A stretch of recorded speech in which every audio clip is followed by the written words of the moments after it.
Agora com ele, a vez, esse querido e talentoso professor Rocha. É com você, meu amor.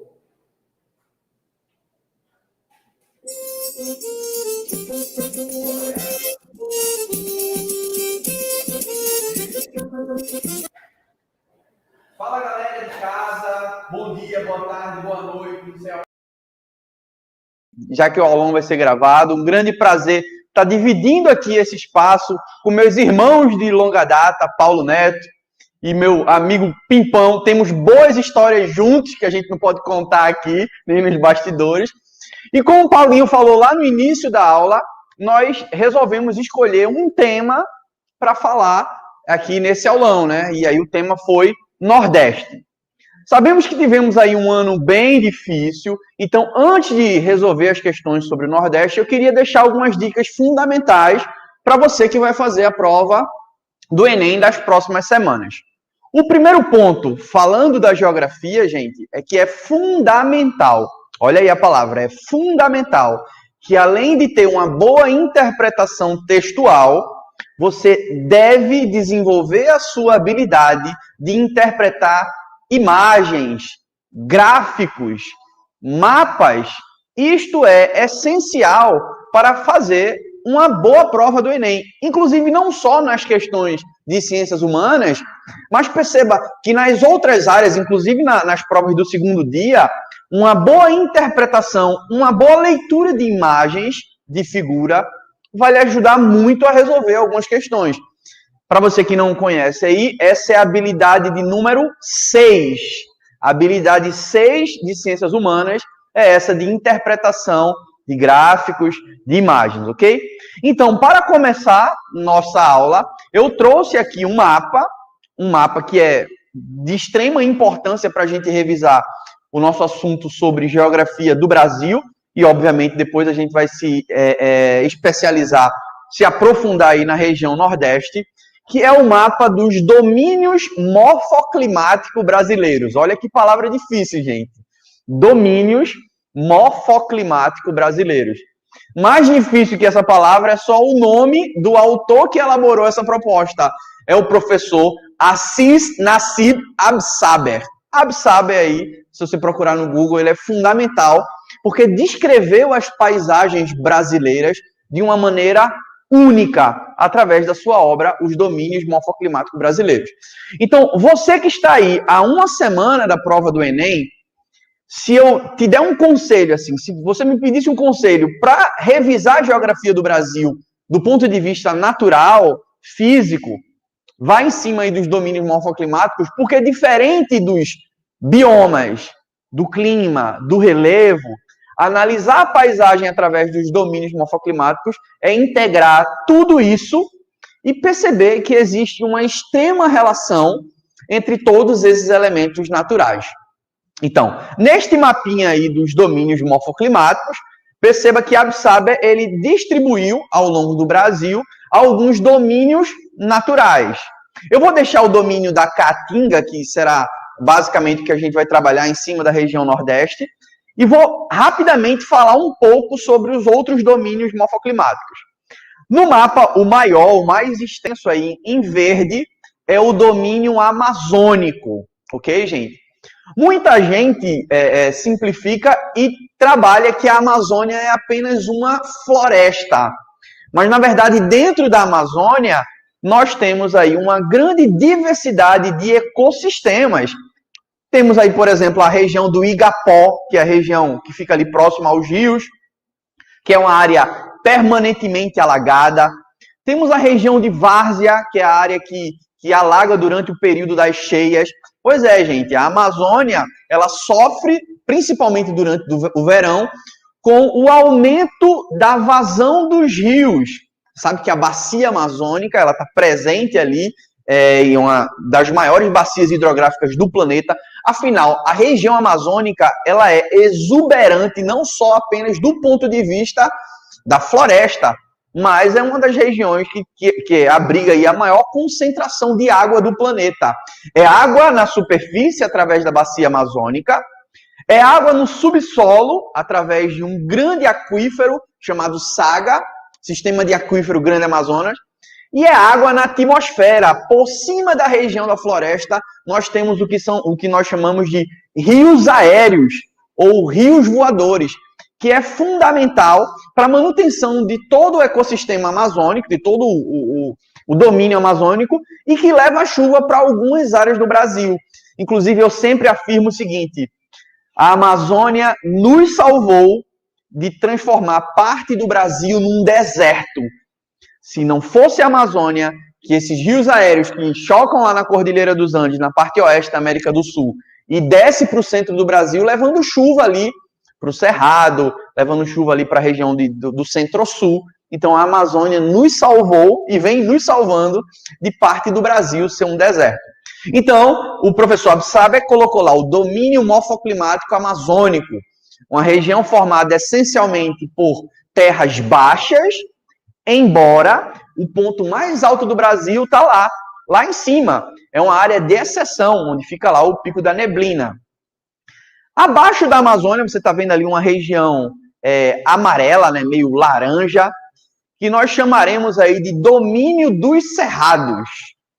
Eu falei aí exatamente no plural, porque o professor trabalha com essa ideia, o professor Absaber, de que existem uma grande variedade de tipos de cerrados, embora eles tenham características muito singulares, já que eles são uma paisagem que não é uma floresta, mas que possuem árvores, inclusive árvores de grande porte, embora essas árvores elas sejam espaçadas. Então você tem uma árvore aqui, tem outra árvore lá embaixo, e intercalando essas árvores nós temos uma vegetação rala, rasteira, chamada também de vegetação herbácea. A região do Cerrado ela é plana, mas diferente da Amazônia, em que sua essência, no geral, em sua altitude, ela é baixa, o Cerrado ele está localizado em regiões mais altas, que são as chamadas chapadas. Chapada é uma forma de relevo mais alta, mas também é plana. Na verdade, é um planalto formado por um processo de sedimentação antiga, ou seja, os sedimentos foram se acumulando um em cima do outro e formaram aquela região da Chapada. Muita atenção, porque o Cerrado ele é um dos domínios, uma das paisagens brasileiras mais ameaçadas. E eu não estou falando só a nível de Brasil, gente. Eu estou falando a nível de mundo. Pois é, gente. Existe uma lista que, enfim, não é nada agradável fazer parte dela, que é a chamada lista dos hotspots. Hotspot. Depois você procura aí no Google. Hot, de quente, spot, de ponto. Lembra até o nome do maior clube de futebol do Nordeste, né? O Sport. Pimpão até vibrou ali. Então, os hotspots são áreas no planeta, áreas naturais no planeta, que estão ameaçadas de desaparecer. O Cerrado está, infelizmente, nessa lista. Isso porque aquela região ali, central do Brasil, ela é a região onde, naturalmente, historicamente, foi consolidado o grande polo agropecuário brasileiro.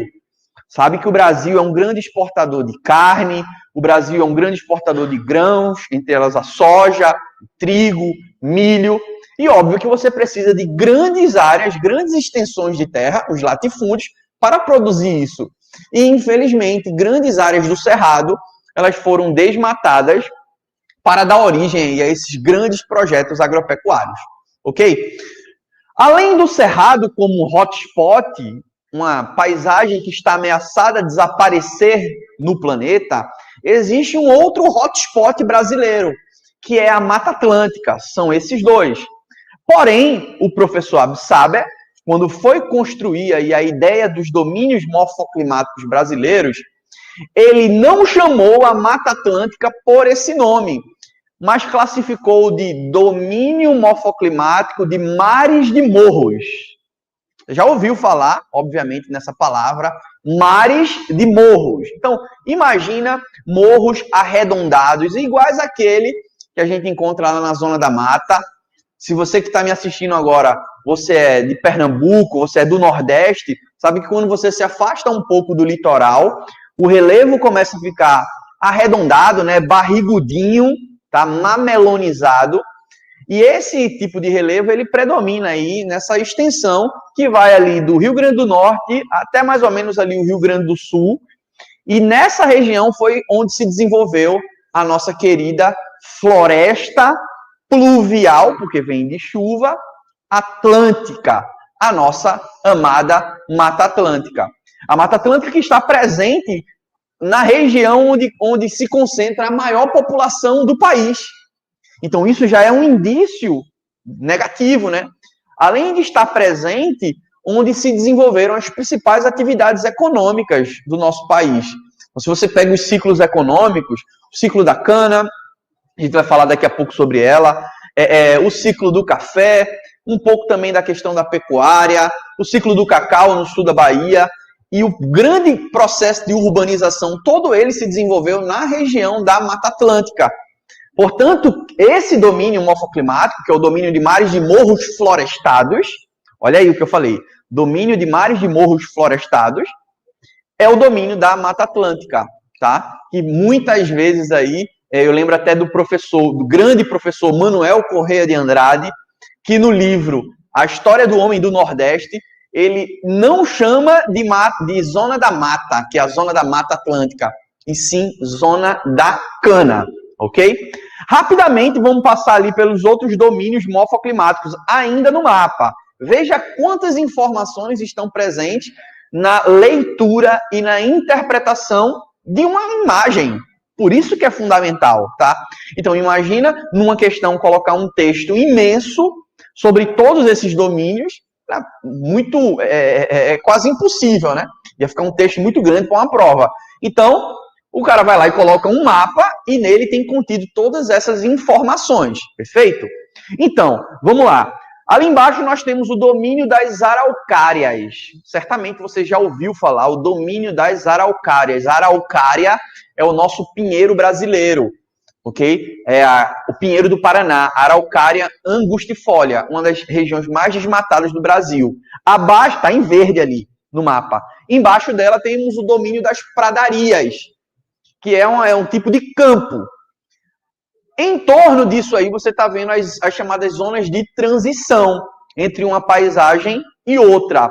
E, por fim, para a gente finalmente resolver a nossa questão, ali em vermelho, nós temos a chamada zona do semiárido brasileiro, que é o domínio das caatingas. Vamos resolver a questão? Passa aqui, por favor, a questão. O domínio das caatingas, inclusive estou falando mais uma vez no plural, porque não é uma região homogênea, a questão não está aí? Peraí, então vou pegar aqui. Pronto, perfeito. O domínio das caatingas, vou falar mais uma vez aí no plural, porque é uma região de grande variedade, né? De grande variedade de paisagens. Se você está ali na região do Agreste, que é aquela zona que está encostada à zona da mata, você tem uma caatinga mais ampla, mais fechada, mais arbórea. Diferentemente, se você vai para a região do sertão, do semiárido brabo, você tem uma caatinga mais rala, mais fechada. E aí vamos a essa questão, que tem um trecho do poema do recifense João Cabral de Melo Neto, lindo poema, Morte e Vida de Severina. João Cabral de Melo Neto, quem é de Recife, é aquele que tem uma escultura ali na Rua da Aurora, ele está de pernas cruzadas, olhando para o rio Capibaribe. E vamos lá, o texto é o seguinte: somos muitos severinos, iguais em tudo e na sina, e de abrandar essas pedras, suando-se muito em cima, é de tentar despertar terra sempre mais extinta. Passa aí, por favor. Terra sempre mais extinta. Achou? Algum roçado da cinza. É o finalzinho aí desse trecho do poema. Aí vamos lá para as alternativas, ok? Vejam que o texto ele está tratando de uma maneira poética, obviamente, de uma região aí do Nordeste. O Nordeste que é dividido em 4 sub-regiões. A zona da mata, que é a zona mais úmida. O sertão, a zona mais seca. O agreste é a transição, fica no meio entre a zona da mata e o sertão. E uma região chamada meio norte, que engloba principalmente a região do Maranhão e Piauí. É uma transição entre o sertão e a Amazônia, ok? Então, vamos ler aqui as alternativas em relação a essa paisagem. O que é que você marcaria, fixaria aqui em relação ao texto? De arrancar algum roçado da cinza. Veja que ele está falando de uma dificuldade na terra, né? Abrandar essas pedras. Então, ele está falando da dificuldade do agricultor ali daquela região. Então, a leitura do texto e seus conhecimentos sobre a realidade nordestina permite afirmar que o autor retratou o quê?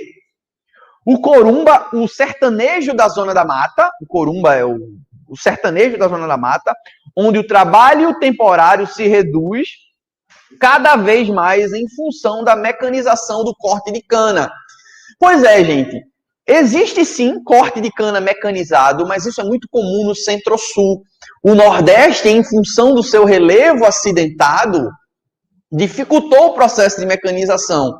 Por isso que quando a gente viaja aí para o interior do Nordeste, no período da colheita de cana, a gente ainda vê que ela é feita de maneira manual.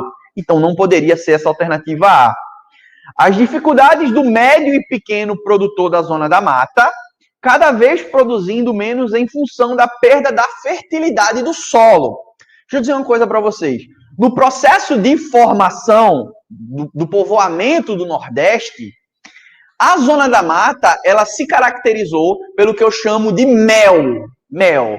Monocultura, exportação, escravidão e latifúndio.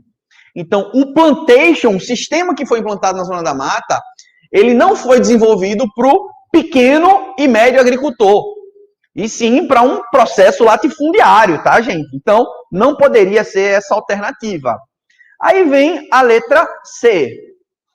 O pequeno agricultor sertanejo, pois é, o Agreste, inclusive, ele se destaca muito por isso, por produzir alimento para as outras regiões, por produzir produção têxtil, calçado, bolsas. Basta você lembrar das cidades do Agreste, de Pernambuco, Caruaru, Santa Cruz do Capibaribe, Toritama, são cidades importantes no abastecimento das regiões próximas, que sofrem com a irregularidade do clima, certo? Está um clima de transição ali, entrando para a região da seca, e, sobretudo, com a falta de terras para o plantio de subsistência. E aí revela um outro problema do nosso processo de colonização, do nosso processo de ocupação. Já que os latifúndios eles estavam nas mãos aí de poucas pessoas, de poucos agricultores. Então, a questão da falta de terra dentro da região Nordeste é uma realidade, não só de agora. Inclusive, os primeiros grandes movimentos que lutavam a favor da reforma agrária, para quem não lembra o que é a revisão na estrutura fundiária, distribuir terras para quem não tem. Os primeiros grandes movimentos em relação a respeito da reforma agrária no Brasil, eles nasceram no Nordeste, nasceram em Pernambuco. Depois você anota aí para pesquisar sobre as ligas camponesas, na nossa querida Vitória de Santo Antão, lá no Engenho Galileia. Ok, gente? Uma região de intensa disputa fundiária. E aí você marca aí, anota aí que você está com um caderninho, Ligas Camponesas, que foi liderada pelo Francisco Julião, o advogado Francisco Julião. É importante não só para o vestibular, mas para a sua vida você conhecer esse movimento e quem foi o Francisco Julião.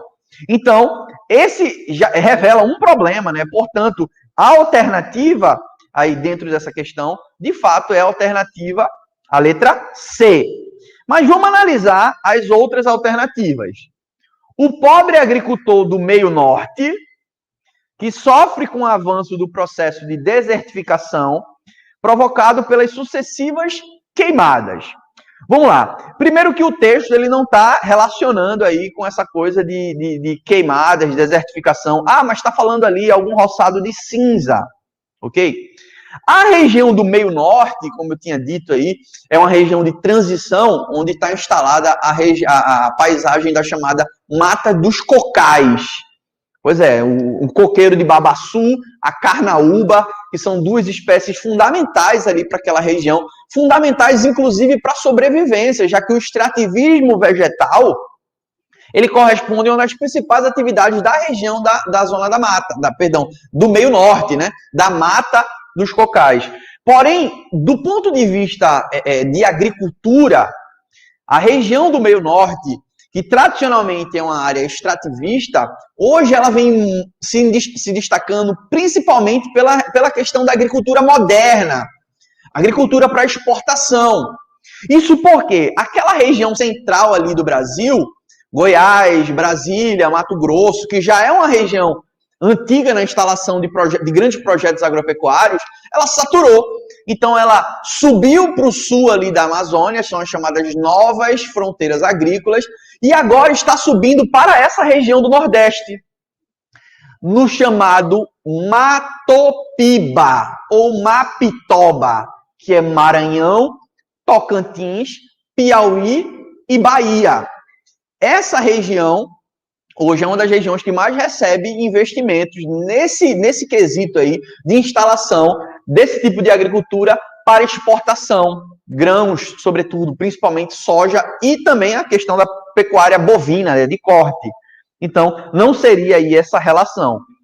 E a letra E diz, ó, o problema dos agricultores do Agreste, que têm perdido grandes espaços agrícolas em função da laterização dos solos agrícolas. Laterita é uma camada ferruginosa, é um problema do solo químico que ocorre aí nessa região superficial, mas que não tem relação com o texto. Então vejam que o Enem trabalha com distratores. Não basta apenas que a questão a alternativa esteja correta, ela precisa estar coerente com o que se pede no texto. Você poderia colocar algo que não tem nenhum erro, mas que não está coerente com o texto. Beleza? Entendeu? Eu queria que voltasse aí a foto, aquela imagem, só para a gente poder encerrar. Coloquei uma imagem aqui para a gente poder encerrar. Eu acho que é no começo. Pronto, essa daí. Analise muito bem essa imagem. Analise muito bem essa imagem. Ela foi retirada na cidade de Afogados da Ingazeira. E vejam que a diferença entre elas é basicamente um mês. Tá? Uma foi em dezembro de 2015, outra em janeiro de 2016. E por incrível que pareça, correspondem à mesma paisagem, à mesma vegetação. Mas você está vendo uma grande diferença entre elas. Isso porque, por mais que a Caatinga, que é a região do semiárido, pareça ser uma região pobre, ela é castigada, mas parece ser uma região pobre. Estou falando do ponto de vista biológico.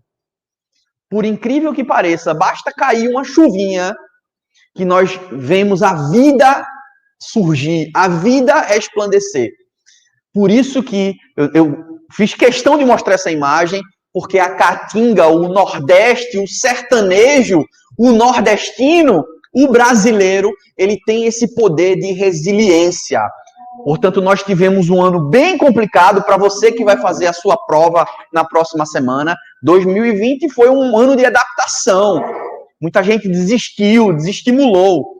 Mas olhem para essa imagem e perceba que basta uma chuvinha, um pouco de esperança chegar, não só na Caatinga, mas na nossa vida, que nossa capacidade de se fortalecer, de crescer e de mostrar resultados, ela está dentro de nós.